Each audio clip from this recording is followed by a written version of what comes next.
पहला पाठ, प्रेरित चरित्र 4 वचन 32 से 37। विश्वासियों का समुदाय एक हृदय और एक प्राण था।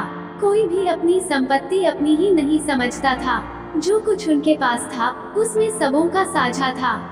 प्रेरित बड़े सामर्थ्य से प्रभु ईसा के पुनरुत्थान का साक्ष्य देते रहते थे और उन सबों पर बड़ी कृपा बनी रहती थी।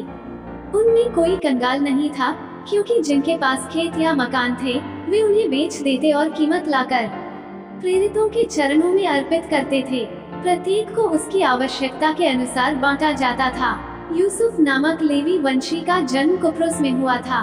प्रेरितों ने उसका उपनाम बरनाबस अर्थात सांत्वना पुत्र रखा था। उसकी एक जमीन थी, उसने उसे बेच दिया और उसकी कीमत लाकर प्रेरितों के चरणों में अर्पित कर दी।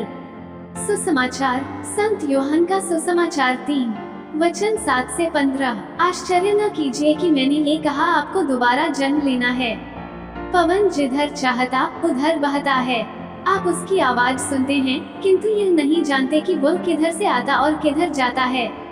जो आत्मा से जन्मा है वह ऐसा ही है। निकोदेमुस ने उनसे पूछा, ये कैसे हो सकता है? ईसा ने उसे उत्तर दिया, आप इस्राएल के गुरु हैं और ये बातें भी नहीं समझते। मैं आपसे यह कहता हूँ, हम जो जानते हैं वही कहते हैं और हमने जो देखा है उसी का साक्ष्य देते हैं, किंतु आप लोग हमारा साक्ष्य स्वीकार नहीं करते। मैंने आपको पृथ्वी की बातें बताई और आप विश्वास नहीं करते। यदि मैं आपको स्वर्ग की बातें बताऊं, तो आप कैसे विश्वास करेंगे? मानव पुत्र स्वर्ग से उतरा है, उसके सिवा कोई भी स्वर्ग नहीं पहुंचा।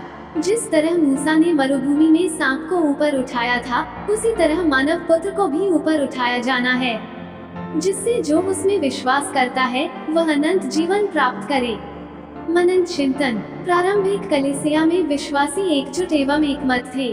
सभी एक दूसरे से प्रेम करते एवं एक दूसरे की सहायता करते थे। इसलिए सभी विश्वासी एक हृदय और एक प्राण थे। उन्होंने अपना सब कुछ बेचकर कलीसिया के लिए समर्पित कर दिया।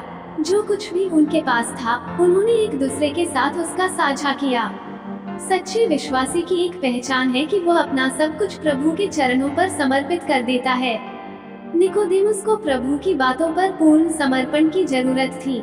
जो कोई भी प्रभु में विश्वास करेगा वह अनंत जीवन प्राप्त करेगा। निकोदेमुस ने अपना विश्वास प्रभु पर रखा और कहा, आप ईश्वर की ओर से आए हुए गुरु हैं। क्या हम हमारा जीवन प्रभु को समर्पित करते हैं? आइए हम अपना भरोसा प्रभु पर बनाए रखें। आमीन।